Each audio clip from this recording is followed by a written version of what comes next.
citar, ¿eh? Ya, estamos grabando. Bueno, buenos días, muy buenos días para todas, para todos. Muchas gracias por estar aquí, a las personas que están desde Brasil, El Salvador, Argentina, ¿no? Y pues a todos los estudiantes de Sociología de la Facultad de Sociología de la Universidad Santo Tomás. Pues en esta ocasión, lo que hemos denominado el primer ciclo sobre teoría de imaginario y representaciones sociales, organizado por, digamos, la materia, el espacio académico de teoría sociológica contemporánea de la Facultad de Sociología de la Universidad Santo Tomás en Colombia, con el apoyo de la Red Iberoamericana de Investigación en Imaginarios y Representaciones, a la cual pertenecemos pues varios de los colegas que estamos aquí, dentro de ellos el profesor Enrique Carretero, que amablemente aceptó esta invitación para compartir con nosotros el día de hoy, ¿no? El profesor Enrique Carretero es profesor asociado de Antropología Social de la Universidad de Santiago de Compostela, es doctor en Sociología con su trabajo Imaginario Social y Crítica Ideológica por la Universidad de Santiago de Compostela, tiene el diploma de Estudios Avanzados, la recepción de Jürgen Habermas a la primera teoría crítica, licenciado en Filosofía, investigador postdoctoral e invitado en el Centro de Estudios sobre lo Actual y lo Cotidiano, ¿no? En el CEAC, en París 5, en la Sorbona, pues donde, dirigido por el profesor Michel Maffesoli, el profesor Enrique Carretero quizás es uno de los lectores y escritores que mejor conoce a Michel Maffesoli, ha estado en varias ocasiones con él en Francia, ¿no? Ha sido profesor, bueno, es profesor funcionario titular de filosofía, ¿no? En el Instituto Educativo Rosalía de Castro, profesor invitado, no sé si es profesor invitado ya o ya está en el Instituto de Criminología, bueno, ahí me corrige el profe. Ha sido también profesor de posgrado, en el posgrado de Historia, Teoría y Método de las Ciencias Humanas y Sociales, en el Máster de Juventud y Sociedad, es miembro del Grupo Compostela de Estudios sobre Imaginarios Sociales y del Centro de Investigación sobre Procesos y Prácticas Culturales Emergentes. Miembro también del Centro de Estudios sobre lo Actual y lo Cotidiano en París.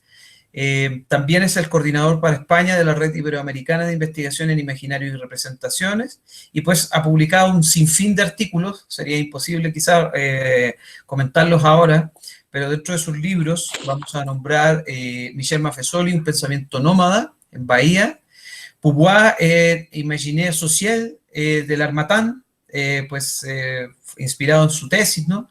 Los imaginarios simbólicos de la cultura contemporánea, en Largué, 2010, Ideología e Imaginario Social, en Erasmus, 2011, Colaboración, Creatividad, Números Imaginarios, del CIS, en 2015, más de 70 publicaciones, seguramente esto ya ha ido aumentando, ¿no? En las revistas de mayor prestigio, sobre todo las españolas, ¿no? La revista Política y Sociedad, la revista española de investigaciones sociológicas, la revista internacional de sociología, Anthropo, Société, entre otras, ¿no? Ha sido evaluador de múltiples revistas, ha impartido seminarios, coloquios, conferencias en España y en diversos países también, ¿no? Sus principales líneas de investigación, pues, teoría sociológica, sociología de la cultura y sociología de la posmodernidad.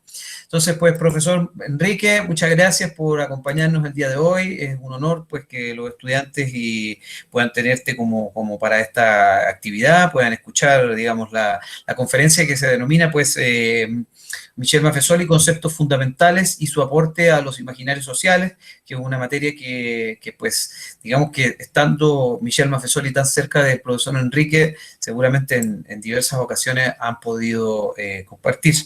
Un cordial saludo, pues, para los estudiantes de Sociología, para los distintos invitados que están el día de hoy.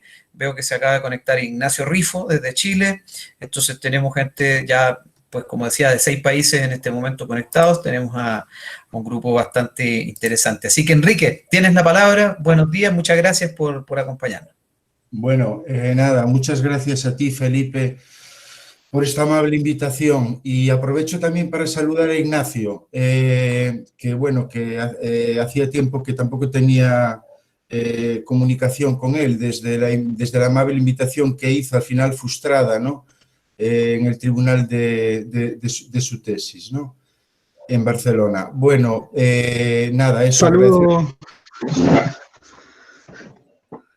Agradecer a Felipe esta invitación Y para mí ha sido un placer porque durante una etapa de mi vida, digamos desde el 2002, 2003 hasta el 2010, pues ahí el influjo del pensamiento sociológico, porque yo creo que va a haber que hablar de pensamiento sociológico en Michel Maffesoli, en lo que fue mi trayectoria vital y académica, así me ha marcado, ¿no?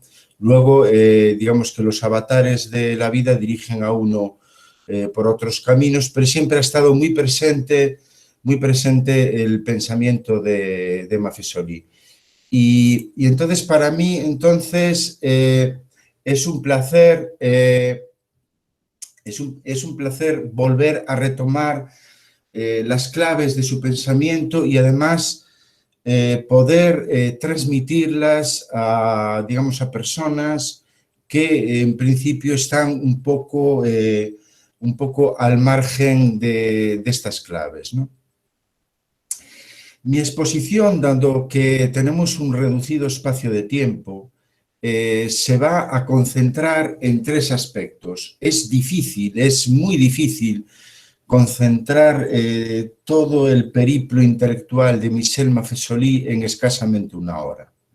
Es una tarea realmente inviable. Entonces, yo he decidido, pues a sabiendas de esto, fijar mi atención en tres aspectos. Primero, haré una breve sinopsis, digamos, del itinerario sociológico de Michel Maffesoli, parándome en aquellos, digamos, acontecimientos que han tenido un mayor influjo en su trayectoria intelectual. A continuación, me pararé en aquellos aspectos, a mi juicio, más significativos desde una perspectiva estrictamente sociológica. Que están implicados en la obra de Maffesoli. Y por último, indagaré en el horizonte que el pensamiento maffesoliano abre a nivel metodológico, ligándolo a la perspectiva que él ha elaborado, una perspectiva muy particular, como luego analizaremos, del imaginario social.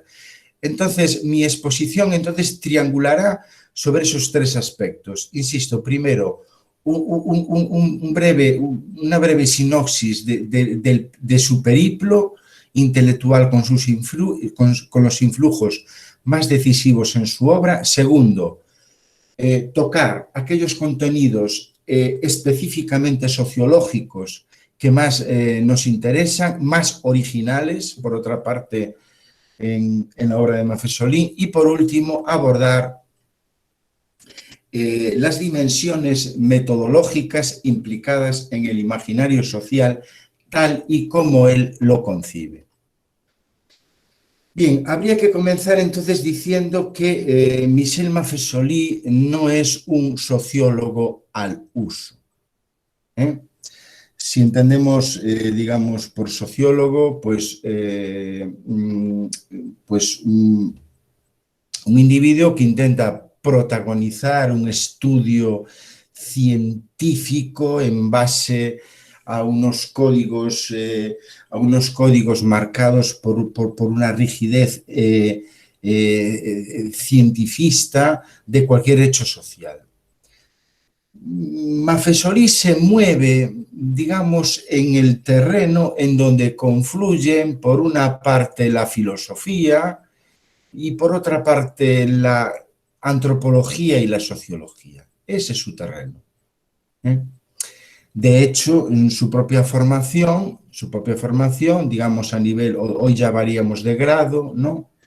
Es una formación con un pie en la filosofía y con otro pie en la socioantropología, llamémosle así, ¿no? Bueno, Mafesolí nace en Besiers, que es una zona bueno, él nace en Italia, pero es hijo de migrantes y se afinca en una zona del sudeste francés. Es una zona, esto no es algo accidental, no es algo anecdótico, ya veremos por qué, está implicado en su obra. Es una zona en donde de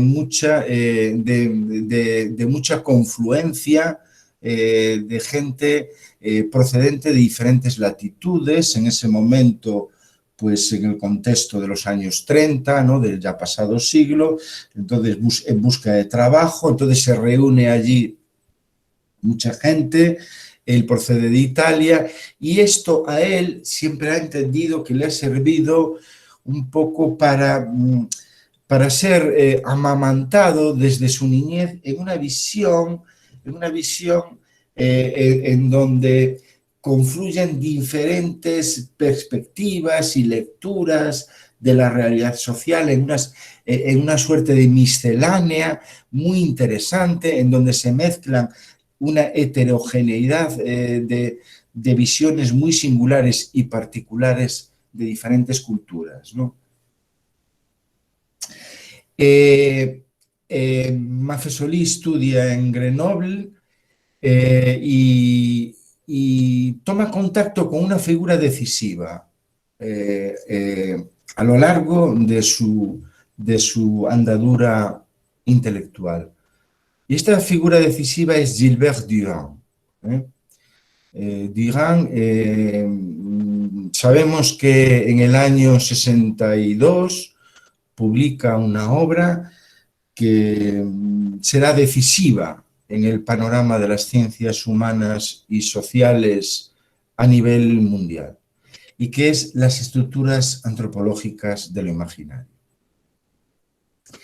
Lo que pretendía hacer Durand ahí es lo que él denominaba un estructuralismo figurativo. Entraba en una discusión, digamos, con el estructuralismo en boga en ese momento en Europa, encabezado por la figura de Lévi-Strauss, ¿no? Discutía con los fundamentos de ese estructuralismo y planteaba, por así decirlo, un estructuralismo alternativo o un estructuralismo heterodoxo al estructuralismo fuerte en ese momento. Pero lo más interesante es que Durand ponía sobre la mesa la importancia de un elemento arquetípico en la cultura.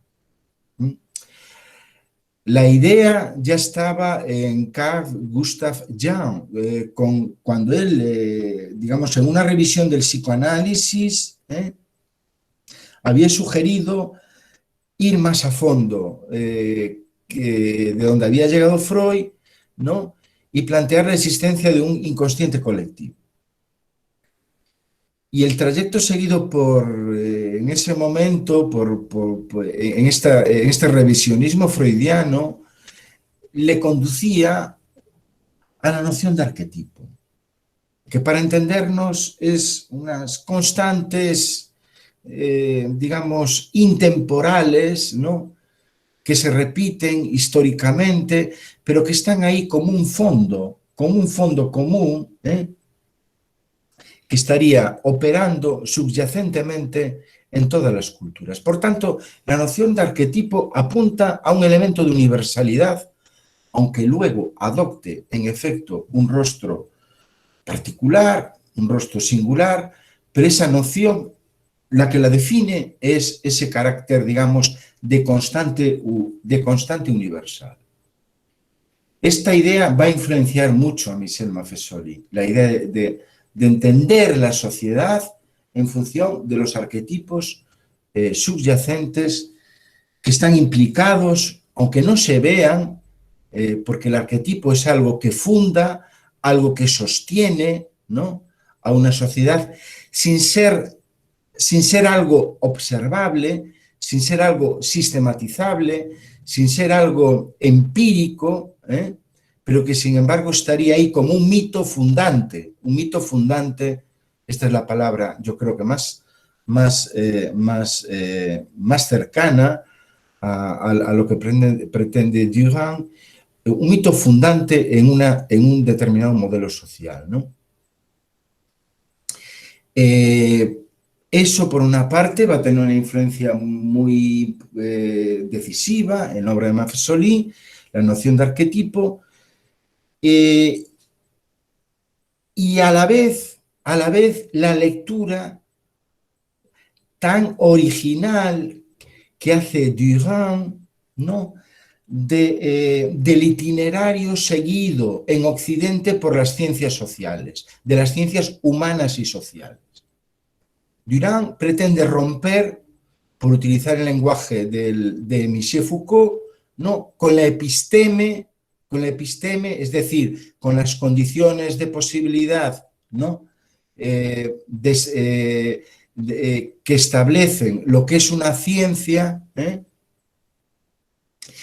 pretende romper, digo, Durand, con la episteme sobre la cual se habría sostenido las ciencias humanas y sociales en Occidente. Entonces eso implica una revisión muy profunda de los cimientos de estas ciencias, ¿no? Pero que además no es una revisión, digamos, meramente especulativa. Es una revisión marcada por un rumbo que tiene como propósito una lucha, una batalla contra un elemento cosificador, en sí mismo cosificador del objeto, pero también del objeto humano, implicado en la directriz seguida por la episteme de las ciencias humanas y sociales occidentales. Entonces, la revisión tiene un ánimo de replantearse el elemento cosificador del ser humano, en especial implicado en esas ciencias. Esto es una influencia muy decisiva en Maffesoli. Y hay una segunda influencia que se corresponde con un segundo estadio de su itinerario intelectual, que es su relación con Julian Fromm. Julian Fromm, cuando Maffesoli se desplaza a Estrasburgo, diríamos que hoy en día sería profesor ayudante, sería un símil, ¿no? Profesor asistente ayudante en la cátedra de Julian Fromm. Julian Fromm tiene una trayectoria interesantísima, tiene una magna obra de 700 páginas titulada La esencia de lo político. Aquí no podemos entrar en detalles sobre lo interesante de su figura, pero desde luego va a marcar decisivamente el rumbo de la obra de Maffesoli. Julian Fromm, recordemos que es, junto con Raymond Aron, a finales de los 60, quienes introducen la obra de Max Weber en Francia. Este es un detalle importante, ¿no? Porque también, digamos, la sociología alemana no había conseguido permear del todo dentro de la atmósfera intelectual francesa. Y entonces obedece en gran medida a la obra de Fromm el haber conseguido refrescar la importancia de Max Weber en el concierto académico de la sociología. Nos interesa ver que ahí hay dos elementos fundamentales en el influjo de Fromm sobre Maffesoli. Primero, la aceptación de un elemento, digamos, contradictorio en toda vida social.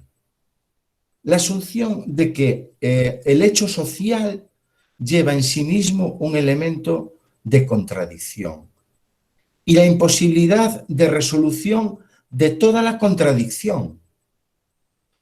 Porque las ciencias sociales habían albergado la idea de que hay un problema y ese problema siempre tiene una resolución. Digamos, la modernidad está atrapada por este asunto. hay un problema y siempre hay una solución para ese problema. El poner de relieve que el hecho social es un hecho en sí mismo contradictorio a diferentes niveles, tal y como Fromm ponía de relieve, entiende Maffesoli que es fundamental, porque abre, digamos, ensancha una auténtica comprensión del hecho social. O sea, no cierra el hecho social. Entiende que la única manera de dar auténtico significado al hecho, a un hecho social, es reconocerle su propia categoría de contradicción o atravesado por contradicciones necesariamente sin resolver. Un segundo aspecto es la concepción de lo político de Fromm. El primer itinerario de la obra maffesoliana podría ser bien sintetizado como una antropología de lo político. Y ahí la influencia de Julian Fromm es decisiva, porque el pensamiento de Fromm es un pensamiento un tanto alérgico a la utopía política. Como una especie de vacuna ante una cierta ingenuidad que entiende que en lo político se podría alcanzar un modelo de sociedad perfecta en donde desapareciese cualquier tipo de contradicción o cualquier tipo de imperfección social. Si se fijan, hay una relación entre el primer aspecto de contradicción y el segundo de una visión de lo político entendido siempre como una contradicción abierta, nunca resuelta. Y luego hay un elemento también a mayores decisivo en el influjo sobre la obra de Maffesoli, y es la lectura que él hace de la obra de Durkheim, de Émile Durkheim, Las formas elementales de la vida religiosa. Porque a Maffesoli la lectura que a él interesa de esta obra es una lectura en donde se persigue una plasticidad de la religión. Digamos, sacar más que de la religión, para ser más precisos, de la religiosidad. Luego, si quieren, en la discusión podemos ver un poco el origen y la diferencia terminológica entre religión y religiosidad, ¿verdad? Pero le interesa ver la religiosidad como algo muy plástico, como flexible, ¿no? Y esto está, digamos, encerrado en una lectura, digamos, muy atenta, según él, de las formas elementales de la vida religiosa. ¿Qué duda cabe que, aparte de estos tres grandes, digamos, estos tres grandes referentes, la obra de Maffesoli también está muy empapada por la lectura fundamentalmente de sociólogos clásicos. En la mayor parte de sus citas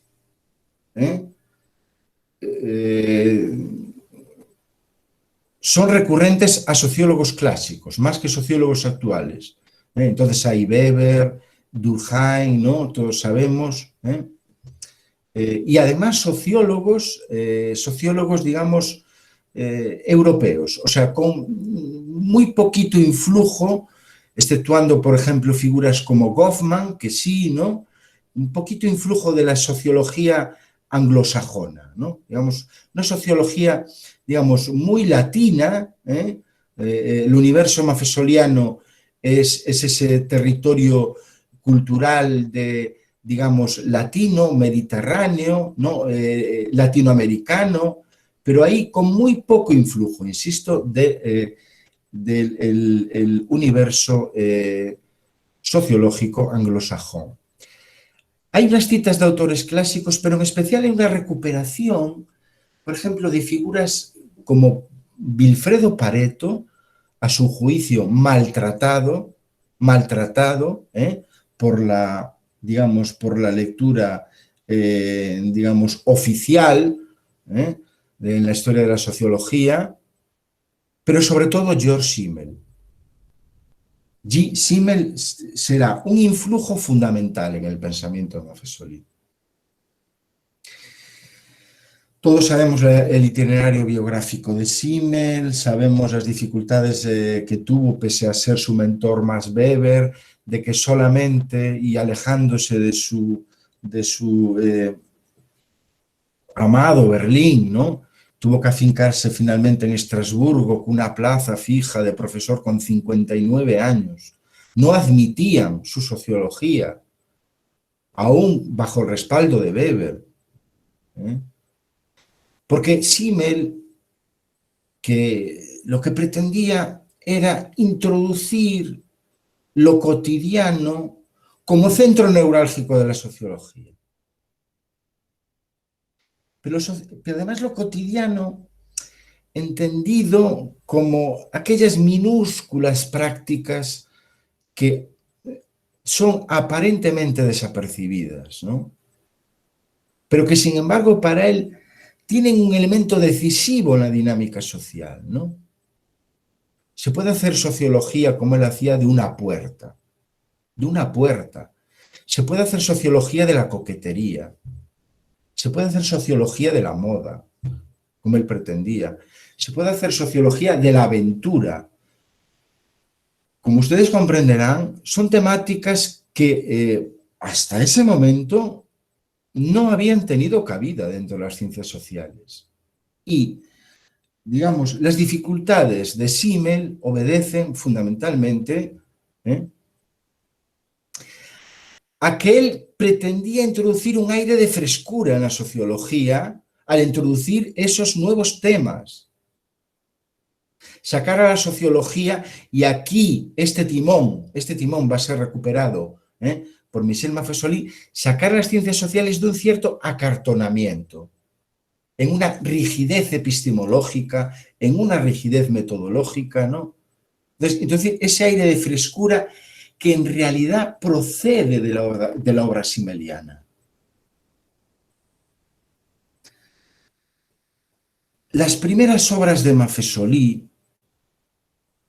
que a mi juicio son obras fundamentales para entender su itinerario posterior, Lógica de la dominación y la violencia totalitaria, están marcadas por una crítica radical de la modernidad. Y más en concreto, por un ataque a la idea de progreso. Muchas veces quien espere topar en la obra maffesoliana, digamos, lo he planteado desde el principio, una sociología al uso, entonces se desesperará un poco. Porque primero pasa por una problematización de lo que es la propia idea de progreso, que para él estaría implicada, digamos, en la episteme sobre la cual se habrían construido las ciencias humanas y sociales. No podríamos entender las ciencias humanas y sociales, en Occidente al menos, sin ver que la categoría de progreso las está impregnando, o al menos nuestra consideración de la categoría de progreso. La crítica a la modernidad, el rechazo a la idea de progreso, tienen que ver con él entonces con una cuestión filosófica de fondo. Y es que Maffesoli, siguiendo la huella de Durand, ¿no?, pone en duda una visión prometeica de la historia y de la sociedad. Hemos dicho que los arquetipos, aun no siendo observables, están presentes en toda sociedad. El arquetipo definitorio de la modernidad, para Maffesoli, es un arquetipo prometeico, que condiciona la visión que tenemos de la historia y de la sociedad. Un arquetipo prometeico según el cual el ser humano, digamos, que querría hacer valer su voluntad sobre el mundo, dominar al mundo, ¿no?, a su voluntad. Y esto, fíjense bien, este arquetipo estaría, digamos, en el trasfondo de la episteme, según él, sobre la cual se habría configurado las ciencias sociales, al menos en Occidente. Entonces, si se fijan, estas primeras obras son unas obras donde se estaría gestando, ¿no?, líneas que luego se irán desarrollando posteriormente. Y aquí hay una influencia decisiva en ese momento, y es la teoría crítica frankfurtiana de primera generación. El pensamiento filosófico-sociológico de Adorno y Horkheimer, quienes en el año 47, ¿no?, allá en su emigración forzada, ¿no?, en tierras estadounidenses, ¿no?, a raíz de, bueno, pues de la subida de Hitler al poder, ¿no?, digamos, en un tono muy pesimista, ¿no?, tomando notas la mujer de Horkheimer allí de sus discusiones, ¿no?, pues formulaban ellos, por vez primera, que la racionalidad en Occidente jugaba de lleno en favor de la dominación y del control social. Nadie hasta el momento había planteado esta idea. Hasta el momento todo el mundo se había embebido de los viejos ideales de la Ilustración del siglo XVIII, conforme a los cuales siempre la razón era una fórmula de emancipación, al menos, digamos, contra los prejuicios, los dogmas y la estructura estamental del antiguo régimen. La razón era baluarte, había sido considerada como baluarte de la libertad humana, y el seguimiento del curso de la razón se había entendido. Entonces, encaminado a una conquista de un mayor grado, ¿no?, de libertad, igualdad, en definitiva, de perfección histórico y social. Adorno y Horkheimer plantean que el problema de la razón es que en sí misma trabaja en nombre de una identidad que mutila la diferencia. Que es lo mismo que decir que nuestra idea de racionalidad occidental desprecia la diferencia cualitativa de las cosas. Porque su leitmotiv no es otro que una búsqueda de una sociedad perfectamente organizada, perfectamente planificada, siempre en manos de la tecnocracia, y donde lo que es la singularidad cualitativa de las cosas desaparece necesariamente del horizonte social y del horizonte epistémico. Lo que Maffesoli está, lo que está intentando apuntalar es que este modelo de racionalidad en manos de la burocracia conduce a una suerte de dominación social. Esto es muy importante en las primeras obras de Maffesoli. Y además, no lo he dicho, estamos a mitad de la segunda mitad de la década de los 70. Hay un alejamiento de ciertas lecturas de corte marxista, donde se ponía el acento, digamos, en la radicalidad de los códigos económicos para explicar la sociedad, donde se ponía el acento en que todo tenía un fundamento explicativo de orden económico. Y aquí, a la limón con Jean Baudrillard, un amigo de Maffesoli, ambos, digamos, tendrán la virtud de abrir una brecha en esa lectura economicista de lo social. Por eso, Maffesoli nunca se ha entendido bien con ciertas lecturas de de corte economicista marxista. Sí se ha entendido bien, digamos, con una deriva, digamos, hacia una estética política, digamos, de corte situacionista, ¿no? En la línea de Guy Debord, por ejemplo, sí, pero no con las lecturas del marxismo clásico. Por ese énfasis que estamos diciendo en dar una significación a lo económico que en realidad para él es cuestionable. Porque si bien habría que reconocer una significación a lo económico, sin duda, no se podría silenciar la radicalidad de un aspecto en el que luego indagaremos, que es el aspecto simbólico imaginario que está presente en la vida de las sociedades. Por tanto, el quid de la cuestión estaría en que detrás de la tecnocracia, detrás de la burocracia, que se ampara en esa racionalidad puesta en funcionamiento por la modernidad, se oculta un racionalismo mórbido. Cito literalmente.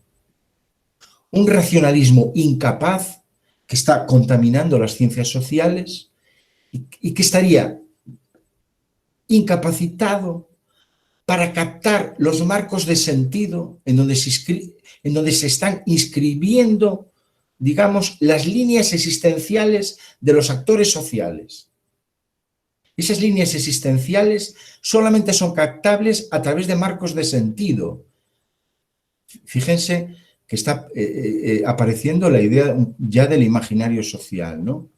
Porque solamente esas trayectorias, que tiene que ver con el significado de la acción social para los actores, tiene que ver con el imaginario. Ya se está intuyendo ahí en sus primeras obras, ¿no? Entonces, ese rechazo de un racionalismo que acartona, ¿no? Que mediante unas categorías excesivamente rígidas, ¿no?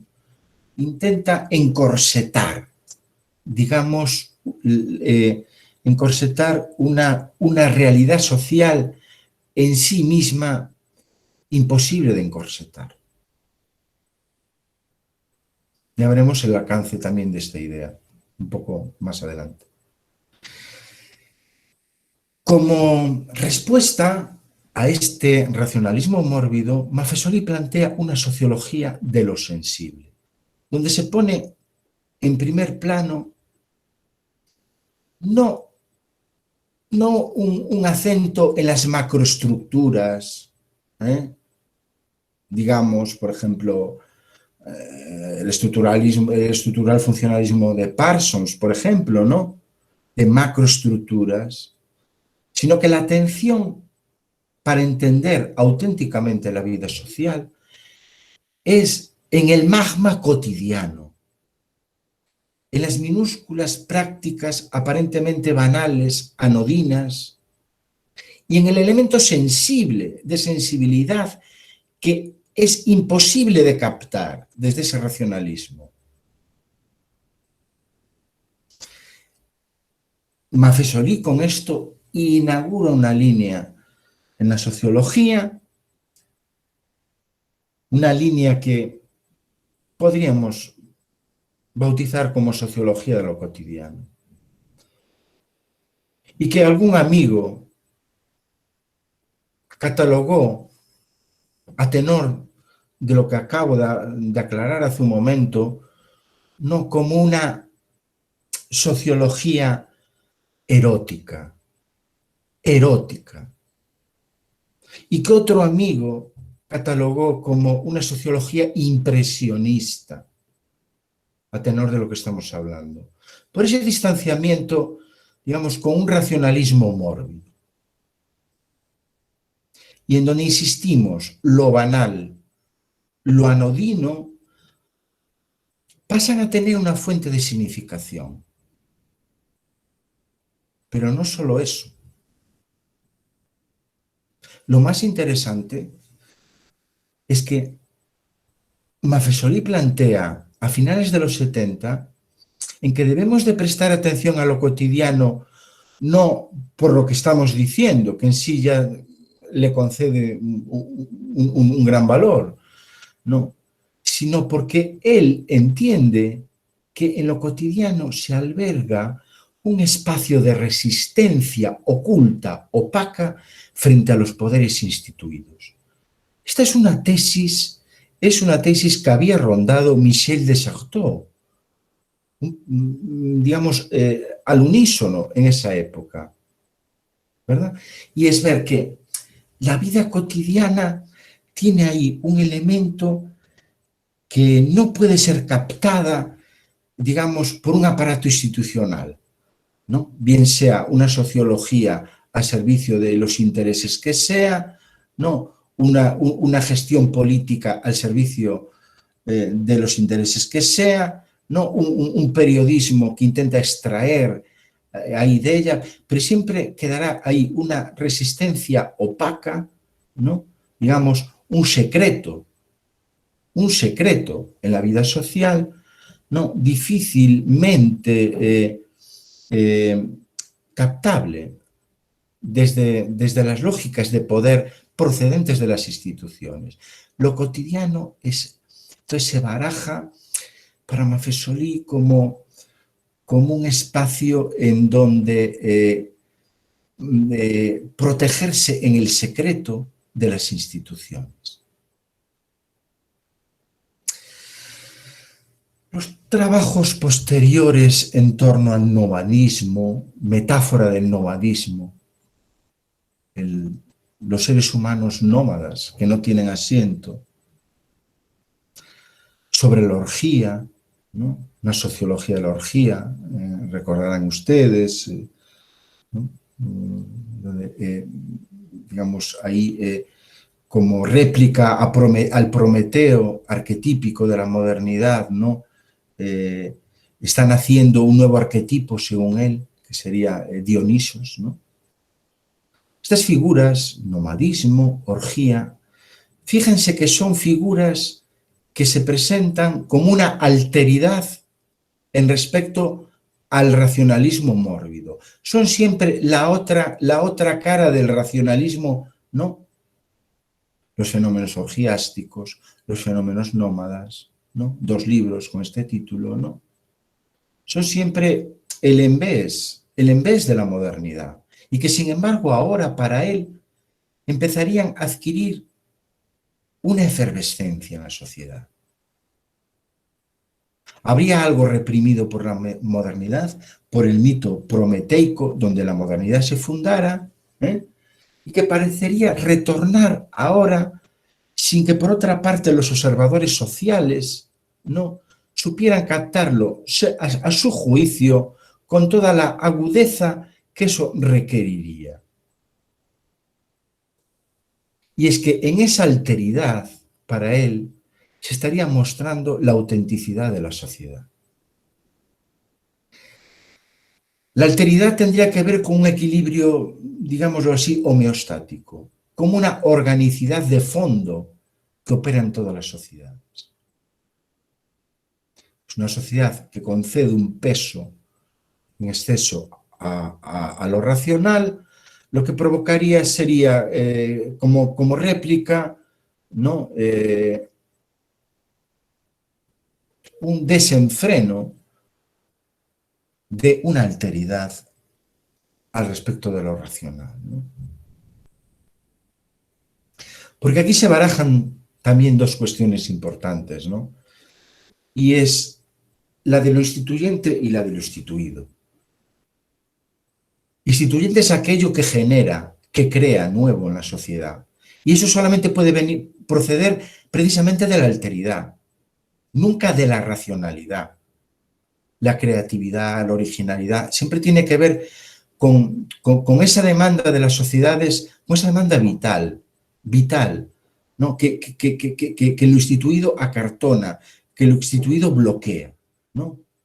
Entonces, el retorno de la alteridad tiene que ver también con una sociedad que necesita moverse, que necesita cambiarse, y que precisamente a través de esa alteridad está construyendo formas instituyentes nuevas, ¿no?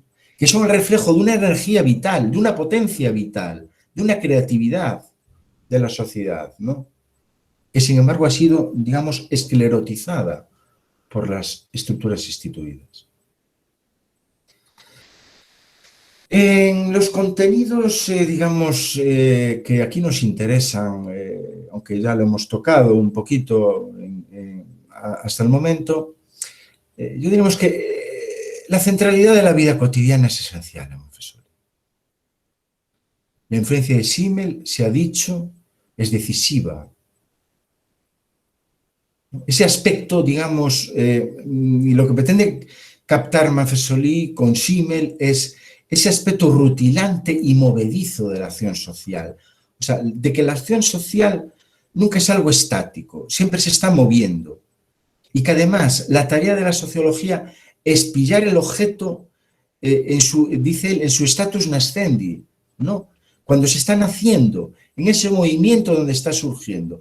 Por eso siempre los temas que ha dirigido tesis Michel Montessori siempre se ha centrado mucho en cosas nacientes en la sociedad, en cosas nuevas, en la atención a lo nuevo.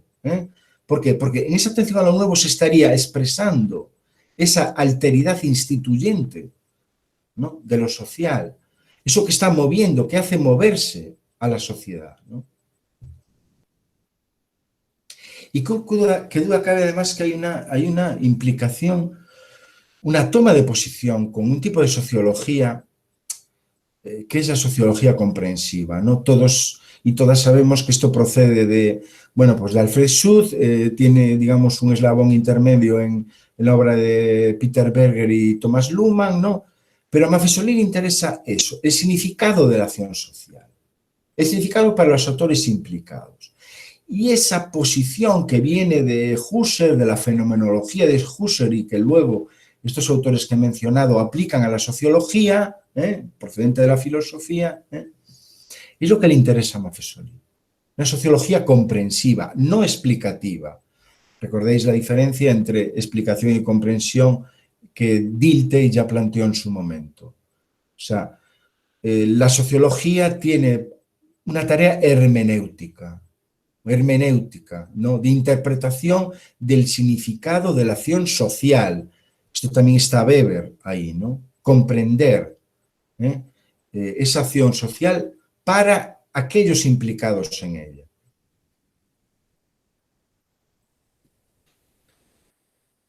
Hay un concepto que, digamos, que es lo que probablemente a Montessori lo catapultó, digamos, a la cresta de la ola de la sociología, aunque ya estaba anunciado con anterioridad.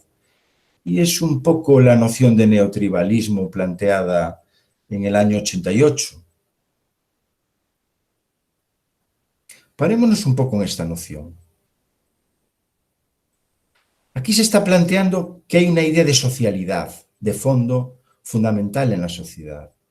Que hay una pulsión de agregación junto a otros y otras. Pero se lleva esta socialidad al terreno de una ontología del ser social y político. Se está diciendo que la base de la sociedad en realidad descansa en esta socialidad. Que bueno, que se había pensado que la sociedad estaba en la economía, en la política, y se había despreciado esta socialidad de fondo, esta pulsión a unirse con otros. Esto es lo que él llamará el neotribalismo posmoderno, ¿no? El tiempo de las tribus. El tiempo de las tribus se caracterizaría por la efervescencia de una socialidad ligada a estrechar formas vinculantes de religarse con otros, siempre en función de afinidades y vivencias compartidas.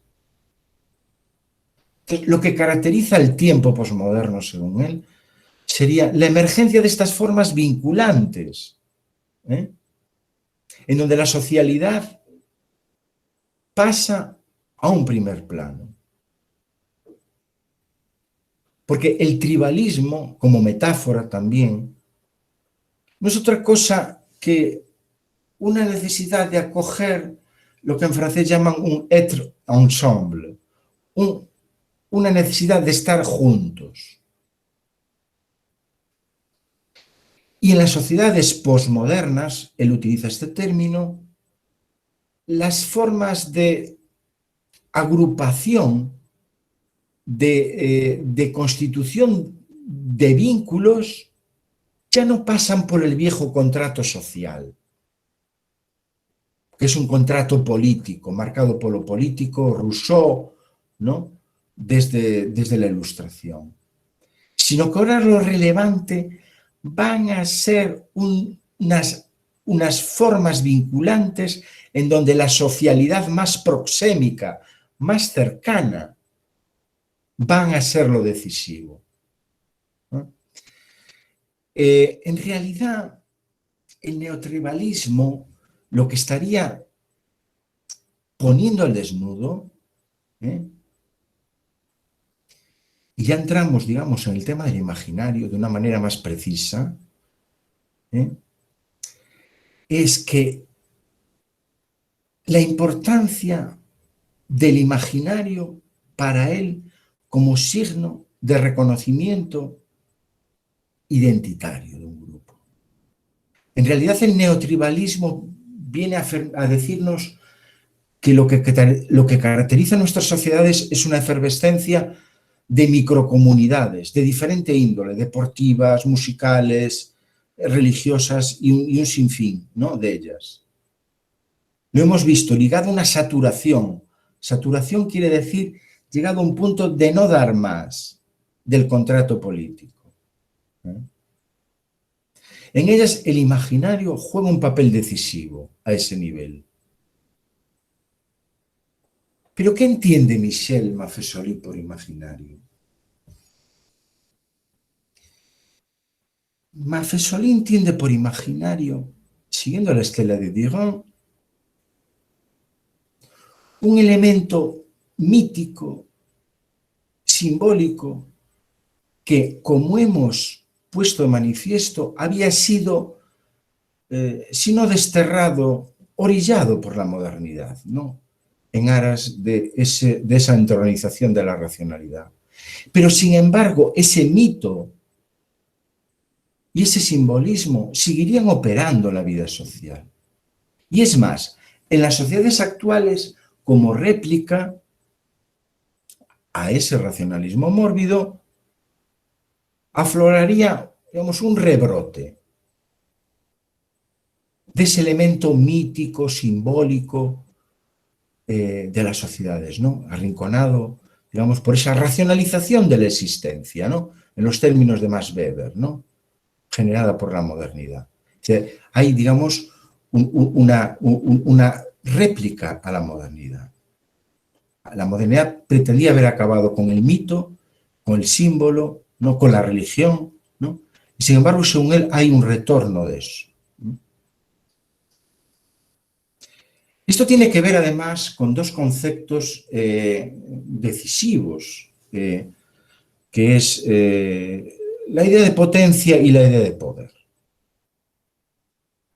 A mi juicio, son dos conceptos todavía más importantes que el neotribalismo, porque yo creo que Maffesoli ha articulado, digamos, todo su esqueleto teórico en buena medida en función de ellos.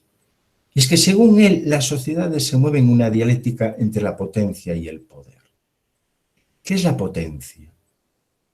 Yo creo que aquí el influjo de Nietzsche es decisivo.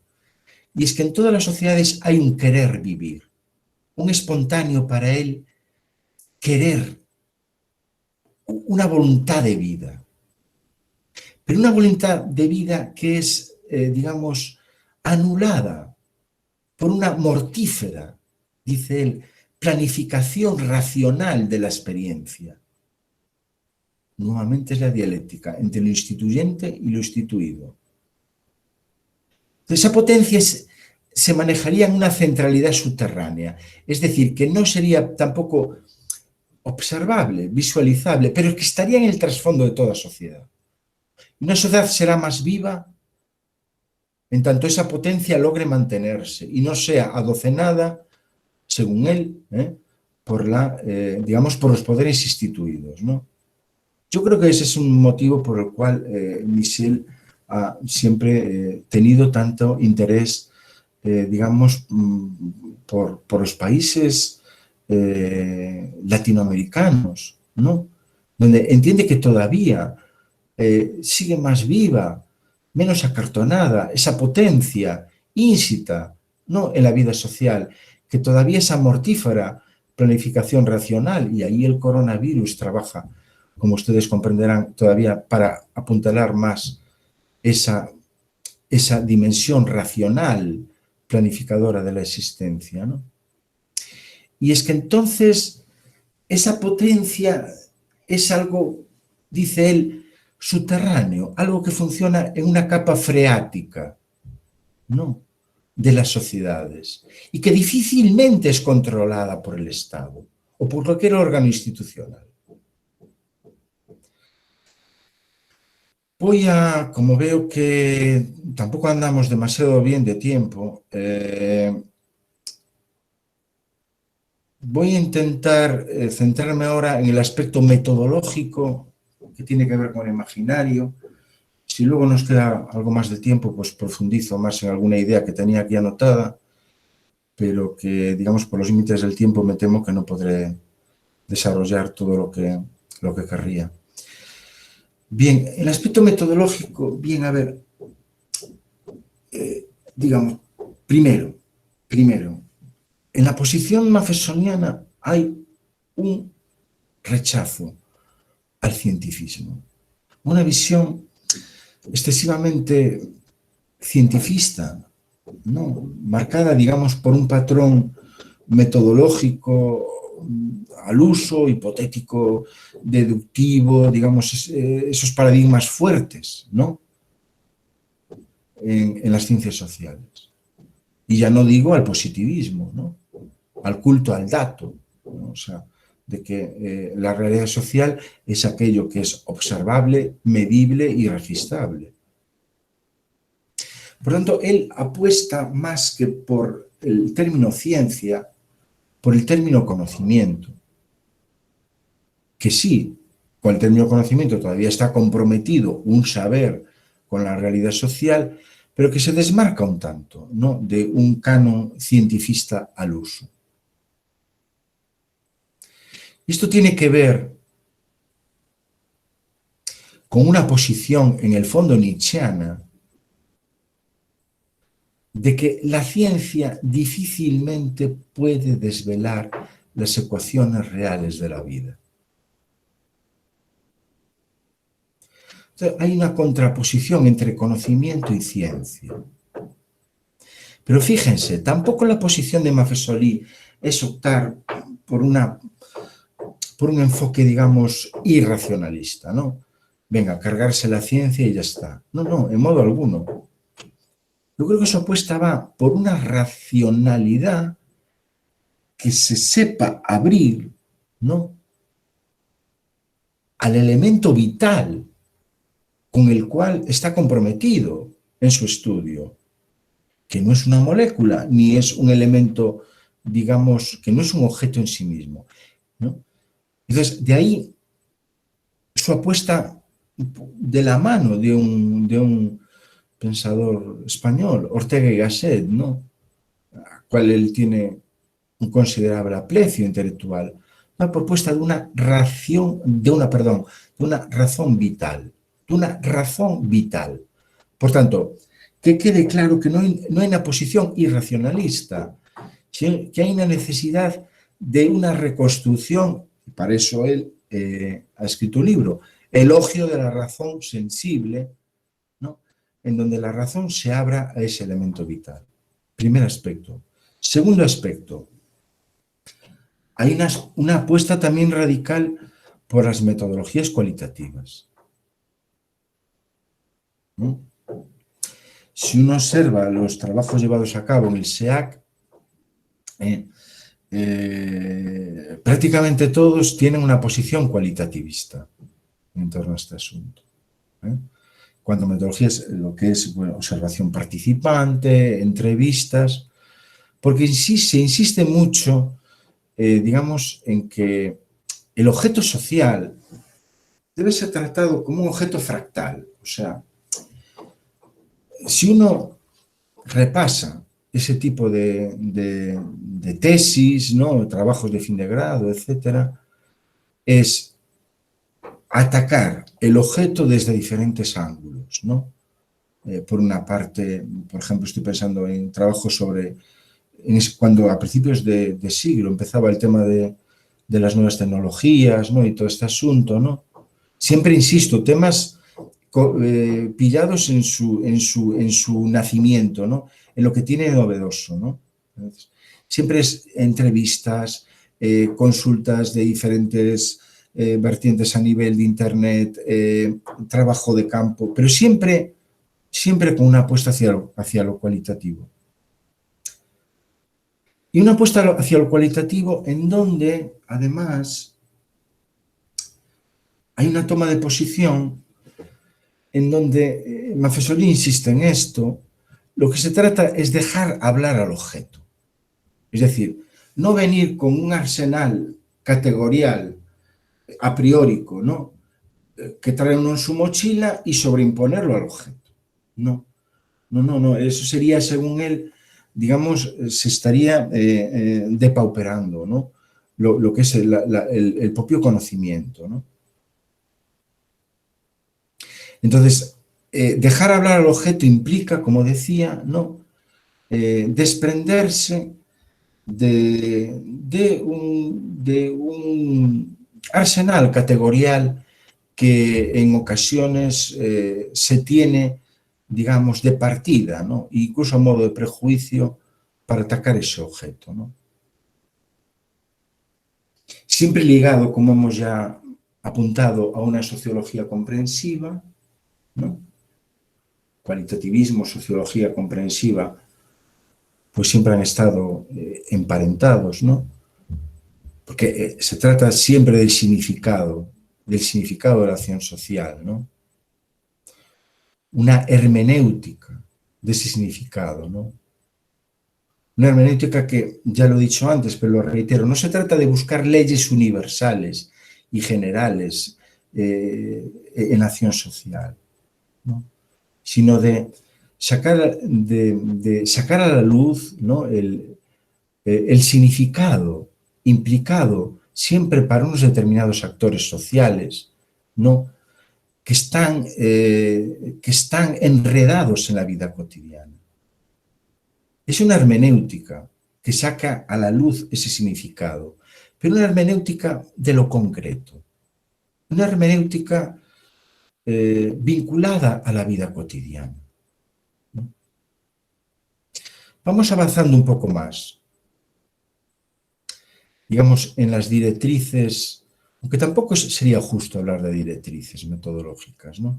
Sino más bien de perspectivas, porque una directriz siempre marca una línea y Maffesoli tampoco es amigo de establecer líneas, sino, digamos, un horizonte o una perspectiva, creo que sería una palabra más justa para entender lo que él sugiere, no propone, sugiere, ¿no? Y es la importancia de Simmel.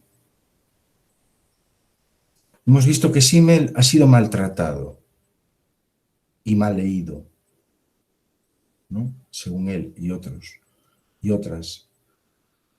Pero Simmel ha puesto sobre la mesa algo que a Michel Maffesoli le parece muy interesante y que está desarrollado en un libro que es El conocimiento ordinario, compendio de sociología comprensiva. Está editado en Fondo de Cultura en el año 93, aunque creo que está antes en portugués.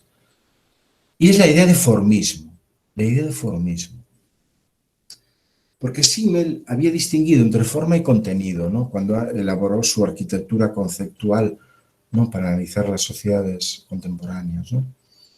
Entonces, Simmel entendía que más allá de las manifestaciones de un fenómeno social en su diversidad, fenómenos sociales que son distintos, diversos. Entendía Simmel, hay elementos invariantes que no cambian, que han estado ahí desde siempre. Fíjense que hay un punto de confluencia entre este formismo del que habla Simmel y los planteamientos arquetípicos de Durkheim, ¿no? Porque se trata de rescatar lo invariante, ¿no?, más allá de lo variante. O sea, la unidad dentro de la multiplicidad, lo más viejo y lo más nuevo. Esto Maffesoli será casi una línea de investigación, ¿no? Es decir, en realidad las distintas manifestaciones de agregación entre los seres humanos podrían ser remitidas a una invariancia que es la propia socialidad, ¿no? Como antes veíamos. Al establecer esa necesidad de être ensemble, ¿no?, de estar juntos, ¿no?, sería un elemento invariante, ¿no?, fundamental en el lazo social. Entonces, el lazo social, las formas de vinculantes son múltiples, en efecto, ¿no?, pero ahí hay un elemento, digamos, invariante que está jugando en todas ellas. Entonces, fíjense que apuntamos siempre a encontrar lo más viejo, digamos, lo atemporal, ¿no?, en lo más nuevo, en lo temporal, ¿no? Esto es muy importante, digamos, en la línea que él sugiere. Y otro elemento muy, muy importante a nivel metodológico es que comprender una sociedad implica comprender sus mitos fundacionales. Si no sacamos a la luz los mitos implicados en la sociedad, no entenderíamos la sociedad. Lo que nos está planteando Michel Maffesoli, digamos, a mi modo de ver, es una tarea muy similar a la del psicoanálisis a nivel individual, ¿no? Es una sociología de las profundidades, ¿no? Porque de la mano de los arquetipos, de la mano del formismo, nos está llevando, digamos, a ver que aún habiendo creído la racionalidad moderna, exterminado, sacado fuera del mapa al mito, sin embargo, el mito sigue siendo el elemento fundamental de una sociedad. Es más, toda sociedad descansa, digamos, en unas imágenes simbólicas condensadas. Es decir, unas imágenes simbólicas en donde se objetivaría, ¿no?, los mitos sobre los cuales ella descansa. Hablamos, por ejemplo, de Prometeo, ¿no?, que lo utiliza como figura mítica, definitoria, ¿no?, del espíritu de las sociedades modernas, como el mito fundamental de la modernidad, Prometeo. Fíjense que ahora, y es una de las tesis de uno de los libros, ¿no?, asistiríamos a la aparición de Dionisios, ¿no? Dionisios contra Prometeo, sería esa la dialéctica, ¿no?, en la cual, según él, nos moveríamos desde finales del siglo pasado, ¿no?, hasta hoy en día. Porque Dionisios es precisamente la figura que condensa casi la antítesis de Prometeo, ¿no? No es una voluntad de dominio ejercida. Entonces, la voluntad de dominio, ¿qué pasa a ser lo central? El trabajo, ¿no? El trabajo es lo fundamental, ¿no? La racionalidad, ¿no? Ese tipo de categorías. Dionisios es lo contrario, es ese elemento, digamos, nocturno de la existencia social, ¿no? Aquel que tiene que ver con la alteridad, aquel que tiene que ver con el desenfreno, aquel que tiene que ver con el carpe diem, ¿no? Entonces, son figuras antitéticas a la figura arquetípica de Prometeo. Entonces, lo que nos interesa es ver, como antes decíamos, que una sociedad se comprende a través de sus mitos. Y ahí está, recuperar la importancia, según él, del arquetipo, que es, antes he dicho, lo más viejo en lo nuevo. Ahora diría, para ser más preciso, unas constantes arcaicas que son reactualizadas, según él, históricamente. ¿Cómo define, por ejemplo, la posmodernidad Michel Maffesoli? Precisamente lo define como una simbiosis de lo arcaico y lo tecnológico. Es decir, lo arcaico pervive en un mundo absolutamente tecnológico.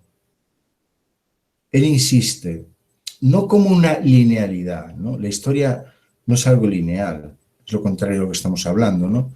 De que las constantes arcaicas se reactualizan.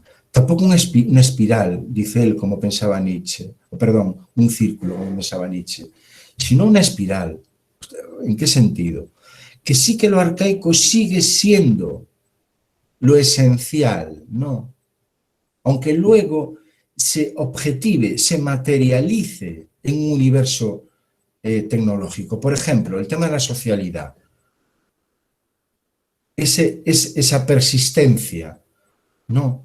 de esa pulsión, ¿no? Decisiva para Maffesoli a unirse con el otro, eso tiene vida, encaja perfectamente, según él, dentro del universo tecnológico, de las redes sociales, que precisamente explotan eso, ese elemento de fondo, ¿no? Bueno, vamos acabando. Bien, otro elemento, el simbolismo. Hemos dicho que una sociedad se comprende a través de sus mitos, según Maffesoli, lo que requiere una hermenéutica simbólica. Habrá que ver entonces, digamos, la densidad metafórica encerrada en ciertos símbolos de una sociedad, ¿no? Habrá que ver, digamos, este es digamos, el desafío metodológico, ¿no? Ver los símbolos centrales de una sociedad y ver la densidad de significado que ellos encierran. Porque, digamos, poniendo al desnudo esa densidad metafórica, estaríamos en condiciones, nos transportaría al entendimiento, digamos, del espíritu de una época, perdón, o mejor, para ser más exactos, del espíritu de una sociedad.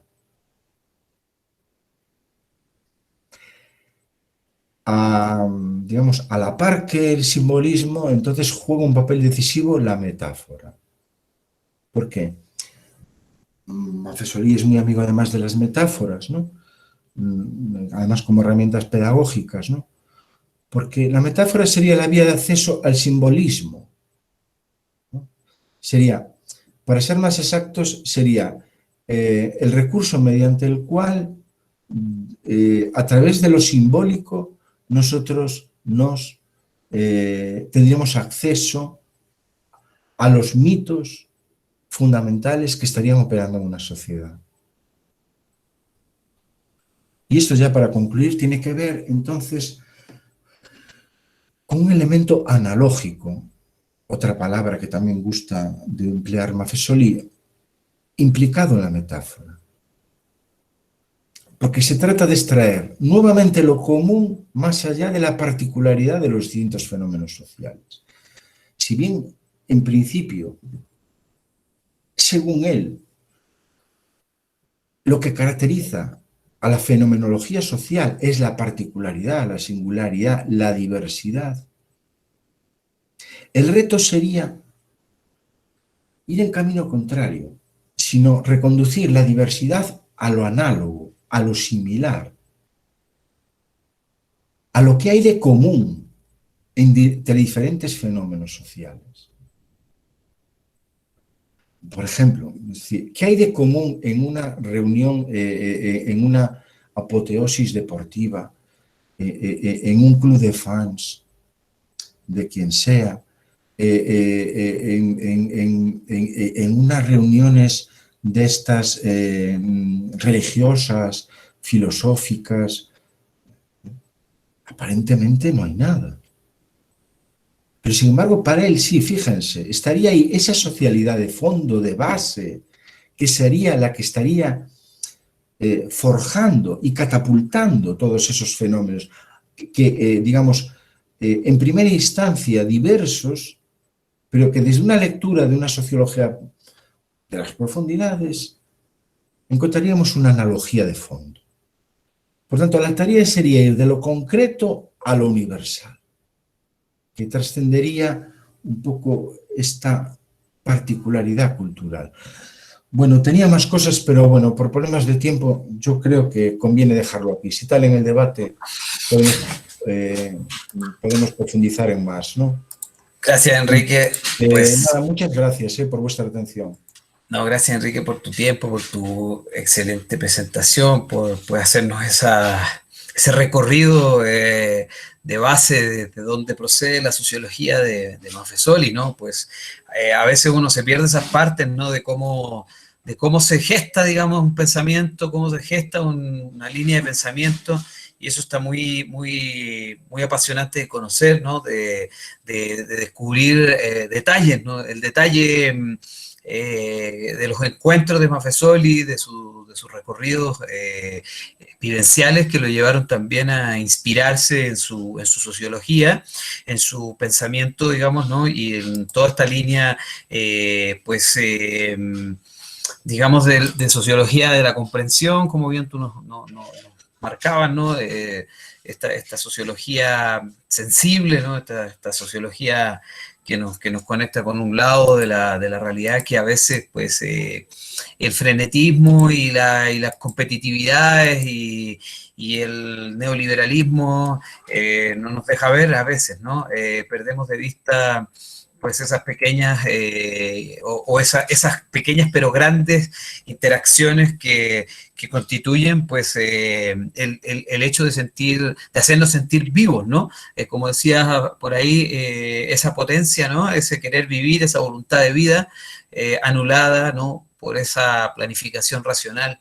Entonces, pues muchas gracias por esta ilustración, ¿no? Por esta perspectiva muy amplia, ¿no? Porque como dijiste al principio, hacer toda una sociología de Maffesoli en una hora es algo imposible, pero pues lo que nos ha proporcionado es una gran puerta de entrada, digamos, para su obra. Yo creo que los estudiantes estarán muy contentos de haberte podido escuchar. Pues tenemos aquí unas preguntas, nosotros ya hemos cuadrado de manera interna con los estudiantes de la Facultad de Sociología, así que le voy a dar la palabra a tres compañeros, compañeras, pues no sé si estarán, a ver, espérame, déjame ver que había una compañera que estaba con problemas de conexión, Laura Melisa Ardila, Laura Melisa Ardila, no sé si está, parece que no está. No, creo que en medio de la conexión la vi que se salió.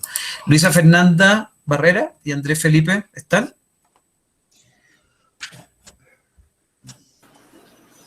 Sí, profe, buenos días. Hola Andrés Felipe, ¿cómo te va?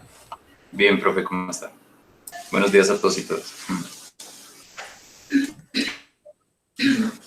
Bueno, yo tengo una pregunta específica y quisiera como resolverla también porque aporta a mi tema de tesis.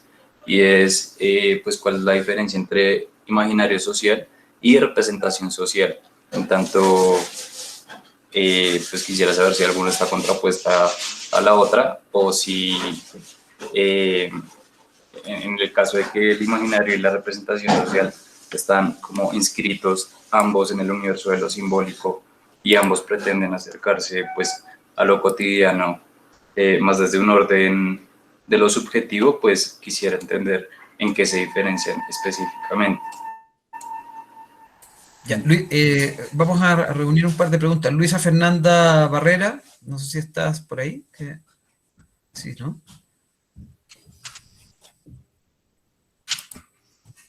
No, parece que no está. Bueno, Valerie Chaverra. Hola, profe, sí, aquí estoy. Buenas, ¿cómo estás? Buenos días. Mi pregunta va más hacia lo que hablabas a lo último sobre los símbolos y también un poco relacionado a Weber y puntualmente es que sí hay símbolos en nuestras relaciones sociales, desde lo que las entiende Weber, que haya una conducta recíproca referida a un otro, eh, en nuestra cotidianidad que rompan con la singularidad cualitativa de las personas o de las cosas. A ver, Vale. no sé si he entendido bien no sé si he entendido bien la pregunta. No sé, Valeria. ¿Sí?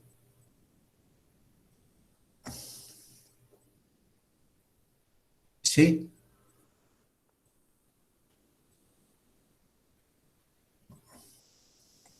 ¿Aló? Sí, que tuve No, un digo, problema. no sé si he entendido bien la pregunta. Valeria, no sé si la puedes repetir. Sí, si puede ser un poco más precisa.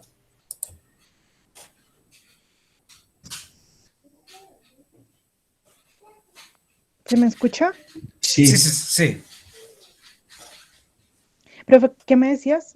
Perdón. Si puedes repetir la pregunta, por favor.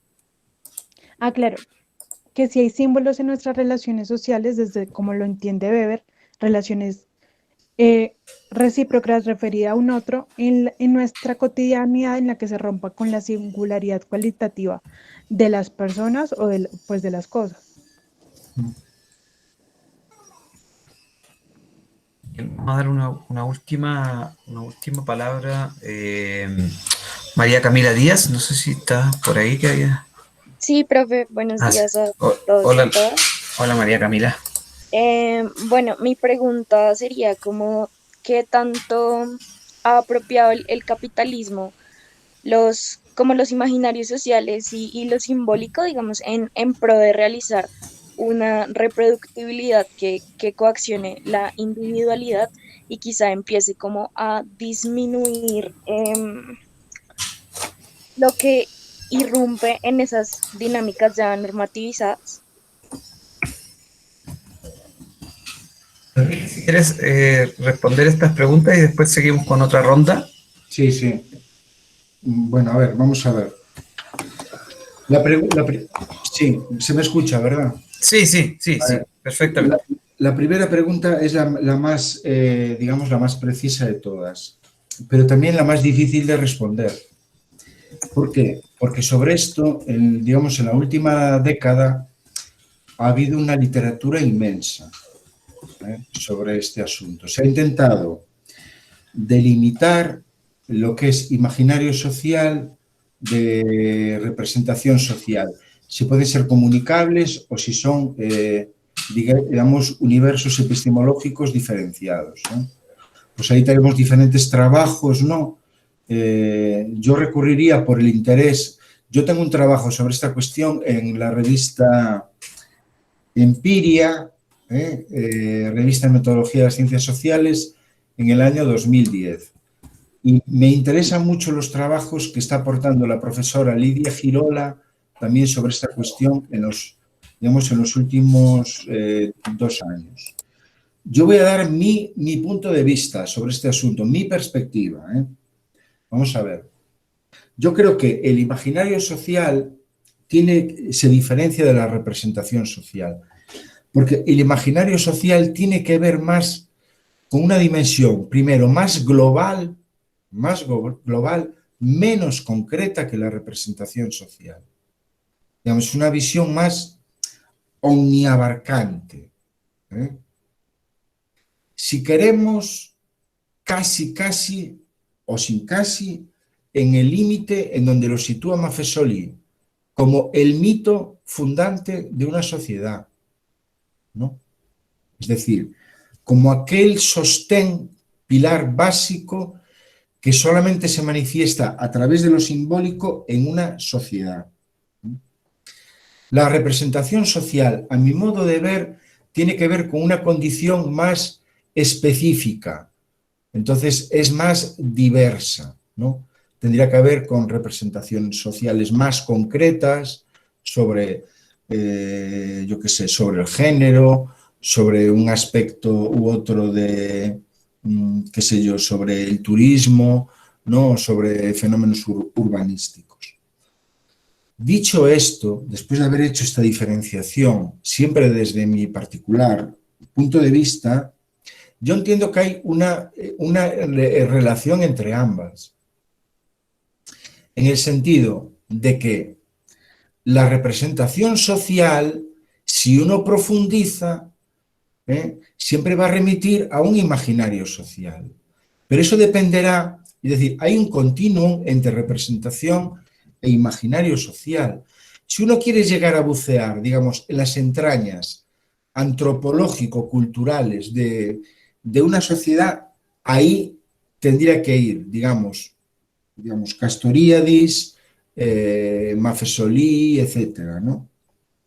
Si uno pretende quedarse en un nivel, digamos, más epidérmico, en un nivel más concreto, sin tampoco tener una necesidad de bucear en las claves profundas de una cultura, entonces podría quedarse legítimamente en una representación social.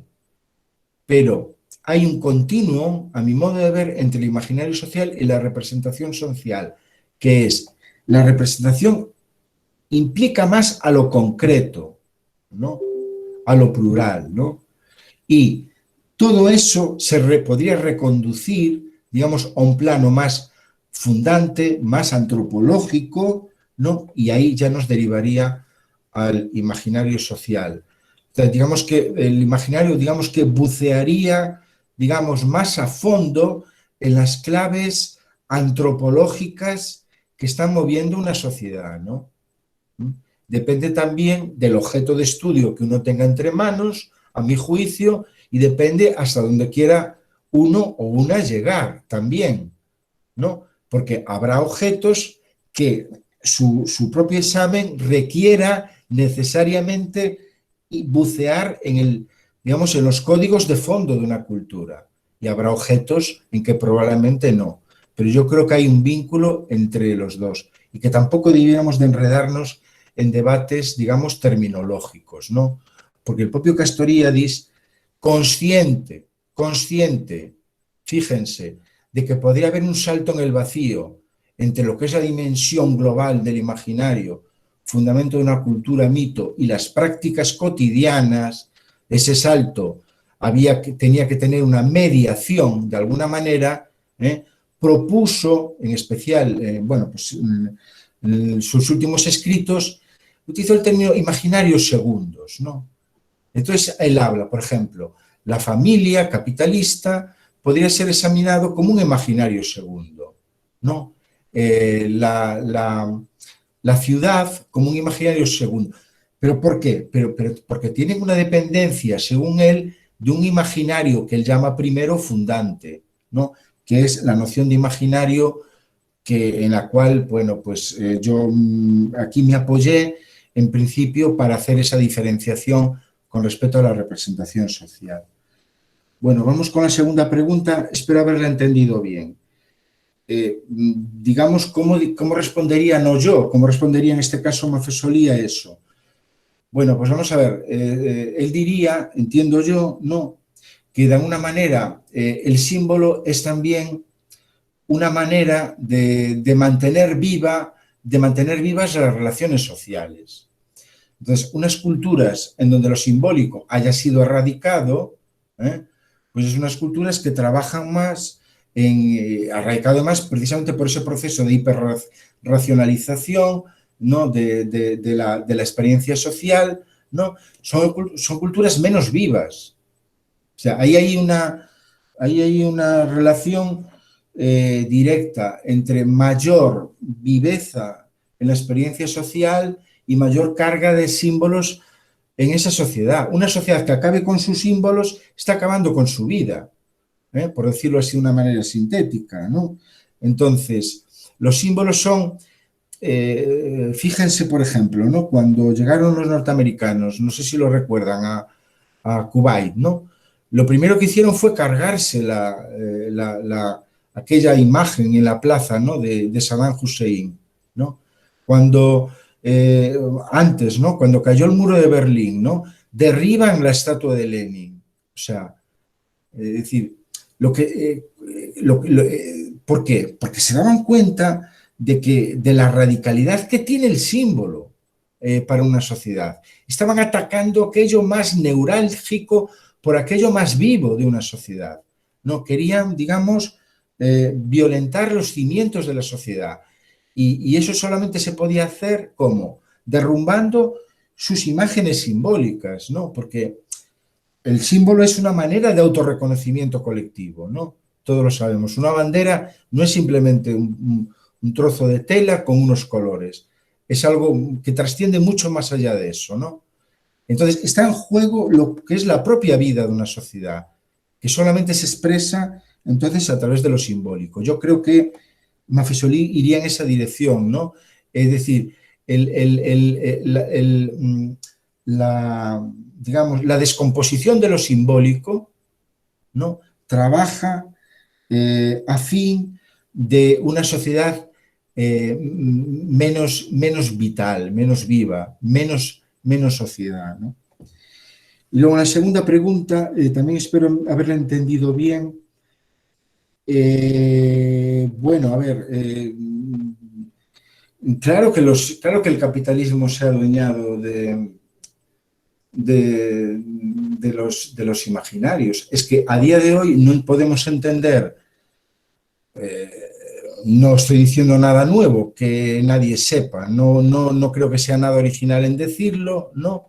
Que los imaginarios actuales, las sociedades tardomodernas, posmodernas o lo que sea, están absolutamente mediatizados por la lógica cultural del capitalismo. O sea, que son imposibles de disociar de ella. Estoy pensando, por ejemplo, pero cualquier cosa, es decir, cualquier metáfora que tengamos hoy en día, ahora la que tengo más cercana por una cosa que acabo de escribir, ¿no? La metáfora está de la innovación, ¿no? El curso de estar siempre innovando, ¿no? Esa es una metáfora que tiene que ver con unas estrategias de gestión procedentes de los ámbitos empresariales, y que ahora pues están colonizando pues todas las esferas, incluso la educativa, que es nunca quedarse quieto, ¿no? Siempre estar avanzando. No se sabe muy bien cuál es el horizonte, ¿no? Si el horizonte es el correcto al menos, ¿no? Pero la imposibilidad de la quietud, ¿no? Eso de el avance permanente, el estar constantemente, ¿no? Innovando y tal, pues yo creo que es un ejemplo cercano. No obstante, yo creo que la persona que mejor intuyó esto, digamos, el culto a la novedad, ¿no? Como un imaginario fundamental en las sociedades tardomodernas, capitalistas, sin duda ha sido Walter Benjamin, ¿no? Cuando ha dicho que el capitalismo es antes que otra cosa, es una religión. Y saber descifrar lo que hay de religión en el capitalismo es, según él, entender auténticamente el capitalismo, que no se restringe a la explotación, a la depopulación, el trabajo, que sí, que todo eso existe, en efecto, pero que si no conseguimos sacar a flote la religión del capitalismo, no entenderemos nada. Y es un poco la tarea también del imaginario, ¿no? En este ángulo, ¿no? Que es ver, digamos, sacar a flote lo mismo, ¿no? En el fondo el capitalismo descansa sobre mitos, ¿no? Y eso es a donde nos lleva Benjamin, ¿no? Ya. Espero haber respondido. Gracias, Enrique. Pues vamos a dar unas otras palabras. Está por ahí la compañera Laura Camila Garnica. Sí, acá estoy. Buenos días. Pues primero agradecer al profesor por su exposición, que fue muy esclarecedora. Y mi pregunta pues ya ha sido un poco abordada a lo largo de esta conferencia, pero yo me preguntaba un poco acerca de la relación entre el tema de la posmodernidad con el fin de lo que se llama metarrelatos. Entonces, desde un paradigma comprensivo es muy interesante conocer cómo mencionaba usted, cómo se ha dejado al lado el tema del culto al dato y cómo se ha, digamos, dejado al lado el cientificismo extremo en la explicación de lo social. Y esto es, digamos, el valor o el punto a favor de la teoría de los imaginarios, porque permite ver esa singularidad, el significado pues de los actores y de las prácticas cotidianas. Sin embargo, como sociólogos, pues al estudiar un fenómeno, también es común caer en esa generalización y también es importante ver que la realidad puede ser accesible empíricamente a partir de lo observable e incluso se puede expresar la realidad mediante leyes más allá de lo simbólico. Entonces, bien la ciencia ha organizado la vida y la realidad con estos métodos, modernidad se ve un poco que se deja al lado este cientificismo que menciono y ahora se centra un poco más en el tema de la singularidad. Que usted menciona también es un pilar global que opera en lo social y que además es global. Entonces mi pregunta es un poco ese tema de cómo se puede interrelacionar este imaginario cuando en sí buscamos llegar a generalizaciones. No sé si soy clara con mi pregunta. Sí, sí, sí. Bien, Laura Camila, gracias. No sé, Sara, ¿estás por ahí, Sara Guerrero? Sí, buenos días, profes. ¿Cómo estás? Bueno, profesor Enrique, mi pregunta es la siguiente. Teniendo en cuenta un poco la definición antes descrita sobre imaginarios y representaciones sociales, quisiera saber, en este sentido, ¿son los imaginarios sociales o las representaciones, digamos, algo que refuerce un fenómeno social tal como lo es la xenofobia, por ejemplo? Y también, pues teniendo en cuenta esto, cómo estas cosas, digamos en este caso la xenofobia, se termina volviendo, digamos, parte de la cotidianidad de las sociedades modernas. Sería eso. Gracias, Sara. No sé si está Tatiana Hoyos. Sí, profe, acá estoy. Hola, Tatiana, buenos días, ¿cómo estás? Hola, buenos días a todos y todas. Mi pregunta va enfocada hacia pues esa cotidianidad que hablan de Montessori y cómo se lee esa cotidianidad de violencia en Colombia. Quiero saber cuál es esa postura o cómo ven esas noticias que tenemos día a día sobre masacres y asesinatos a líderes sociales. Ya. Ya. Pues, Enrique, le vamos a dar la última palabra a Hernán, que es y si nos queda tiempito, le damos a Daniel también, que está pidiendo la palabra. Hernán, no sé si estás por ahí. Sí, profe, buenos días, ¿cómo está? Hola, Hernán, ¿qué tal? Bien, todo muy bien. Bueno, mi pregunta para el profesor Enrique es la siguiente y es, eh, digamos, a ver cuál es la importancia que hay, digamos, la importancia, digamos, que hay hoy en día, ¿no? Digamos, en el contexto político del imaginario social. Básicamente esa sería como la pregunta.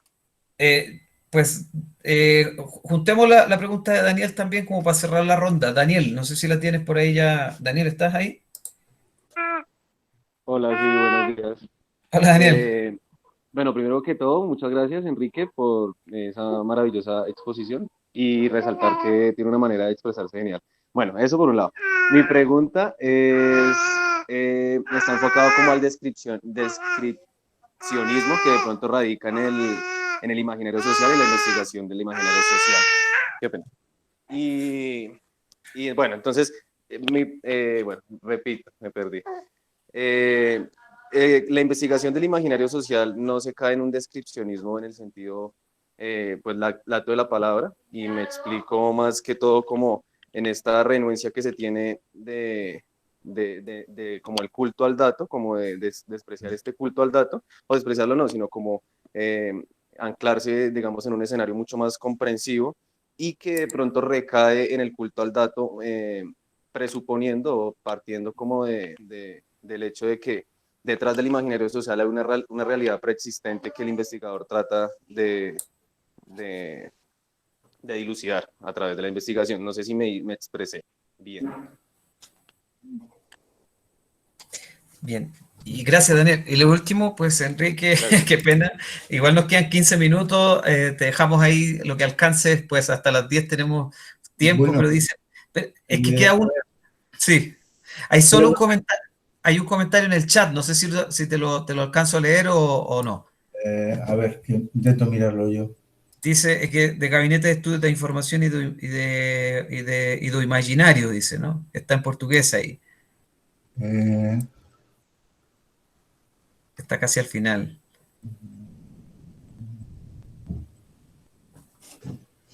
Sí, vale. Gracias, Enrique, qué pena.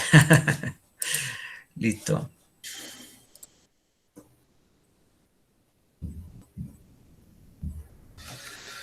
Bueno, vamos a ver, que son bastantes preguntas y no hay mucho tiempo. A ver si conseguimos responderlas. Yo creo que la mejor manera de introducirnos en, digamos, en una respuesta común a todas ellas es ver cómo el pensamiento, porque claro, ahora se entiende mejor ese pensamiento sociológico de Michel Maffesoli, ha tenido calado digamos, en una órbita, digamos, en una órbita mediterránea en España, ¿no? Y luego especialmente en México y en Brasil y en menor medida en Argentina, ¿no? Y en menor medida en Argentina, pero sobre todo en México y Brasil, ¿no? Ahí está delatando, este hecho está delatando, a mi juicio, y habría que investigar más a fondo también sobre este asunto, digamos, su falta de comunicación con la sociología anglosajona, ¿no? Por aquello, digamos, de una exigencia de mayor apego, digamos, a la objetividad del dato, ¿no? Entonces, esto se le ha achacado, creo que con esto respondo como denominador común, a todas las preguntas. Luego entro en detalle en cada una de ellas, ¿no? Se le ha achacado a Michel, ¿no? Maffesoli, ¿no? Yo creo que hay diferentes vertientes en este asunto, muy complejas, y entonces no habría tiempo tampoco para, digamos, ir al grano del asunto. Pero desde luego es algo que delata algo significativo, ¿no? Y es la mala comunicación que ha tenido él siempre con una sociología muy apegada, digamos, al dato. Bien, voy a intentar ir entonces con las preguntas. Bien, vamos a ver.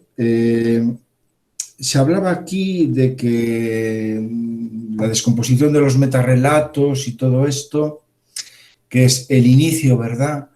Ha sido el inicio que todos lo sabemos, todas lo sabemos de lo que se ha llamado posmodernidad en términos epistemológicos, ¿no? Es verdad que Maffesoli se ha apuntado a esto, ¿no? Porque lo que ha querido decir, lo que se ha intentado poner de relieve es, digamos, desmontar a la ciencia del aura, digamos, sacralizada que la rodeaba. Por eso él gusta de emplear el término conocimiento y suele escapar del término ciencia.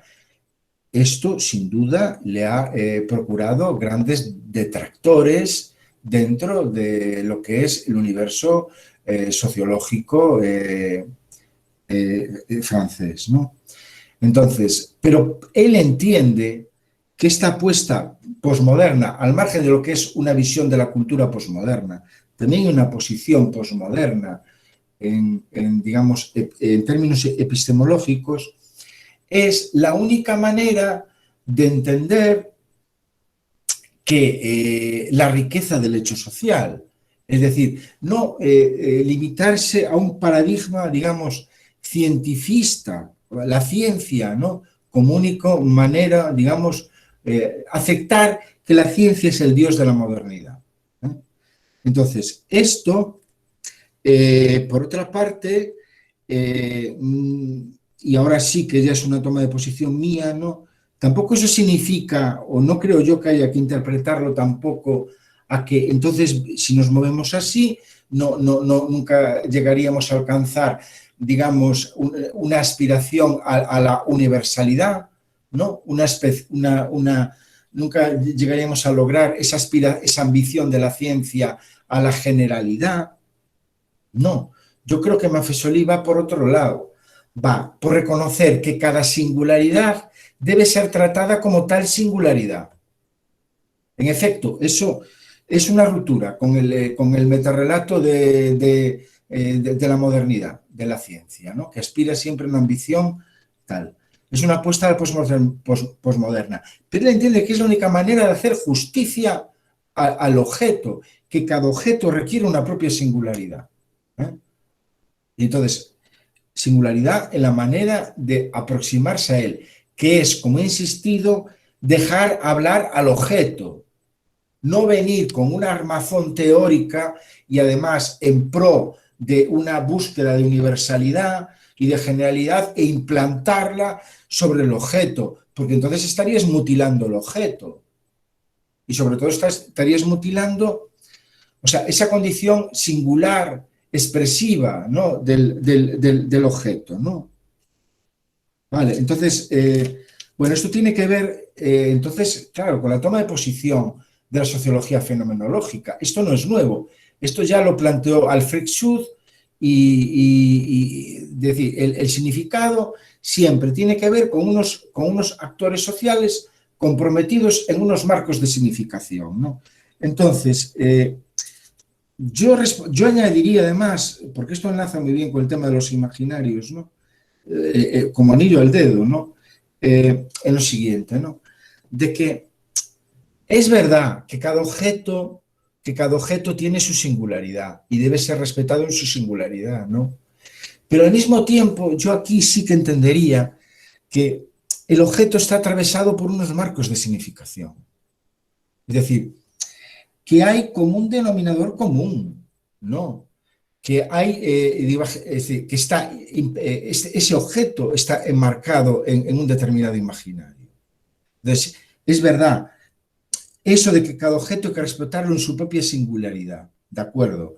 Pero también esa singularidad debe ser, digamos, encuadrada dentro de un marco de significación, ¿no?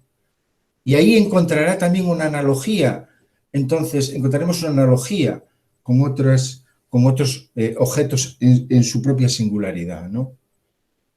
Eso para mí es algo que juega a favor del campo de las representaciones sociales y el campo de los imaginarios sociales, que evita un mero descripcionismo, no del objeto, que hace un culto a la singularidad, que es, digamos, el otro extremo del culto a la universalidad, genialidad. Entonces hay que evitar un poco los extremos, ¿no? Bueno, lo de la xenofobia, sin duda, o sea, vamos a ver, detrás de la xenofobia, pero esto me parece obvio, se esconden una serie de representaciones sociales, ¿no? Y que luego, si quisiera uno ir más lejos, pues eso remitirían, que duda cabe, a un imaginario social de fondo, porque aquí lo que está en juego es siempre una dialéctica entre nosotros y los otros, ¿no? ¿Y cómo resolver esa dialéctica? Bueno, la forma más cruel la sabemos, es la de Girard, ¿no? Pero si se trata de gestionar una violencia, una gestión menos cruel, pero ahí está siempre esa dialéctica, y entonces ahí, pues, hombre, pues es que ya es del sentido común, ¿no? Que está implicado los imaginarios. La pregunta de violencia en Colombia, Maffesoli no podría responderla porque tampoco tiene claves de la violencia en Colombia, en su propia singularidad, respetando esa singularidad. Lo que yo le puedo decir es cómo él analiza la violencia, que es interesante. Él entiende la violencia como un hecho instituyente, fundador. O sea, que la violencia no tendría un sentido propiamente anómico, como se podría haber leído, peyorativo, sino que la violencia lo que haría sería reajustar algo que estaba previamente desajustado, ¿no?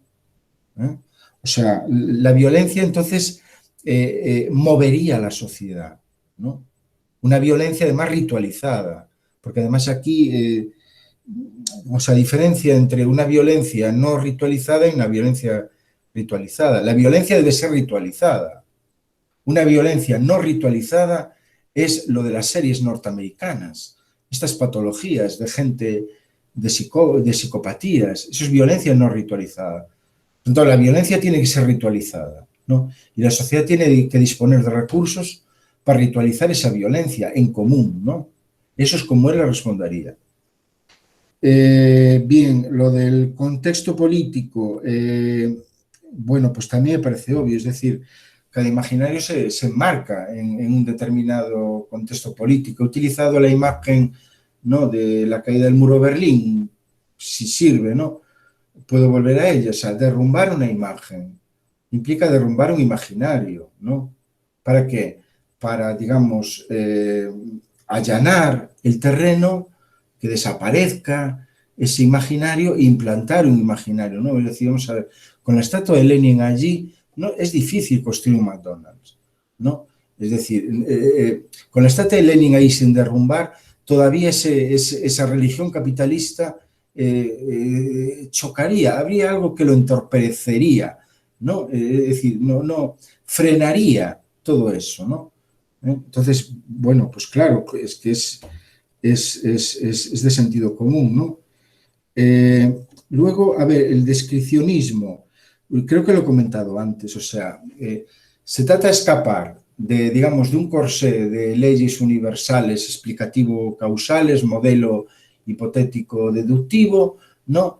Y también se trata de escapar del culto a lo singular, que al final es un mero descriptivismo del hecho social, y que eso al final no deja de ser como buen periodismo, ¿no? Entonces, bueno, se trata, y yo entiendo que una buena manera de escapar a esos dos extremos, ¿no?, es, digamos, reconociendo la importancia de los imaginarios sociales. O sea, para ver que sí que hay un elemento de constructo social compartido por todos, y que entonces ahí el descriptivismo tampoco vale. Pero tampoco vale la pretensión de la universalidad, porque el imaginario nos lleva al terreno del sentido, de la significación, y eso lo sabemos desde Seuss, está reñido con la pretensión a la universalidad explicativo-causal de las leyes. Entonces, a mí me parece una buena manera de posicionarse en este tema, ¿no? Bueno, ya por último, con la pregunta esta al grupo, ¿verdad?, de estudios de información y del imaginario, ¿no? Bueno, la respuesta de Maffesoli la dio en su libro en el final de los 80, ¿no?, en lo de cómo es Dionisios, lo de una aproximación a una sociología de la orgía, ¿no? Él en ese libro estaba planteando como hipótesis, ¿no?, el derrumbe de una figura. O sea, según él, estaríamos asistiendo a la descomposición de un mundo y a la inauguración de un mundo distinto, con unas claves culturales distintas. Y esto tiene que ver, según él, con el derrumbe de un mito que no se sigue manteniendo más que en las instituciones sociales, que es el mito de Prometeo, de dominar el mundo, el trabajo, bueno, todo ¿no?, que tiene además mucho que ver con el ascetismo intramundano, anglosajón, ¿no? Y, según él, la inauguración de un mito distinto, que es el mito de Dionisios, ¿no?, que tiene que ver más, que en lugar de un dominio del mundo, con una fusión, ¿no?, con una fusión con la alteridad, que es siempre, digamos, él utiliza el término, pertenece al régimen nocturno del imaginario del que habla Durand, ¿no?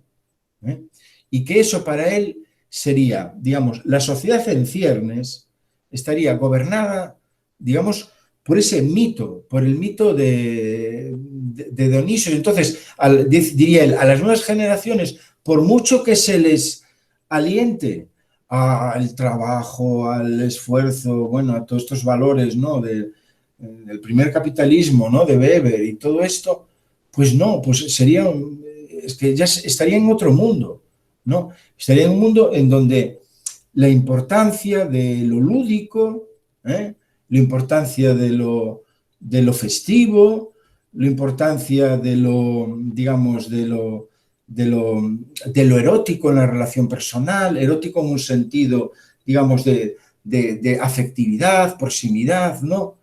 Y todo eso ya está hablando de otra gramática, según él, que no es la gramática ya de un sujeto que a través del trabajo se quiere hacer a sí mismo y que quiere desarrollar el mundo, ¿no?, para construir un mundo más perfecto y, o sea, hay una descomposición de los valores si queréis, y una apertura a unos valores que ya no se reconocen en el viejo mito de Prometeo.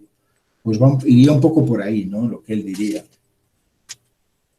Pues Miguel, Enrique, muchas gracias por tus aportes.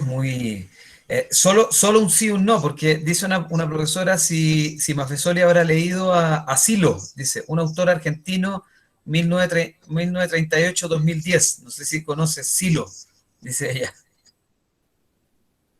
Yo por lo que he leído Maffesoli no veo que lo haya citado. Bueno. No veo que lo haya citado. Enrique, pues por el tiempo te agradezco, pero enormemente la conferencia ha tenido ha sido, digamos, un aporte muy valioso. Esperamos compartirla ahora en las redes sociales de la RIR. Va a quedar allí el video para quienes lo quieran consultar posteriormente. Agradecerte el esfuerzo en la respuesta de las preguntas, pues concentrar tanta información en tan poquito tiempo es siempre un desafío. Y pues agradecerte en nombre de la Universidad Santo Tomás, del espacio de teoría sociológica contemporánea, y pues seguir trabajando juntos pues en la Red Iberoamericana de Investigación en Imaginarios y Representaciones.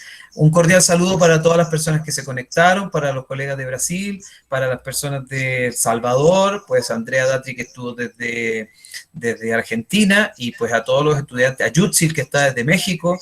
Tenemos un grupo, tenemos gente sí, de varios países, pues, y a todos los estudiantes de sociología por sus preguntas, ¿no? Bueno, yo para concluir decir que ha sido para mí un enorme placer, ¿no? Haber estado con vosotros y con vosotras, ¿no? Y un poco también para mí me ha servido para refrescar un poco el pensamiento de Maffesoli y decir, además, a los que sois alumnos y alumnas de Felipe Aliaga, realmente que sois unos privilegiados y privilegiadas por tener ahí un profe, digamos, de estas características, porque se aunan varias cosas, se aúna una vocación sociológica muy definida. Le recuerdo que un día los dos arrastrados por esa vocación sociológica nos saltamos una rotonda, incluso en Vigo, ¿no? En una discusión sobre Luhmann, si mal no recuerdo, ¿no? Y claro, saltarse una rotonda, esto no ocurre todos los días, ¿no? Y es un poco arrastrados por esa capacidad para ir al fondo de la realidad social. Y en ese sentido ustedes están en una situación de privilegio, ¿no? Y además una persona que anima mucho a los estudiantes. Y eso está muy bien, ¿no? Bueno, Enrique, para mí. muchas gracias, Enrique, y pues estamos ahí en contacto. Muchas gracias por haber tenido la disposición. Sabemos que a estas alturas del año pues todos estamos con unas agendas bien apretadas, y pues te agradezco en nombre de los estudiantes de la facultad nuevamente. Pues un abrazo, Enrique, hasta Galicia. Adiós, adiós. Adiós.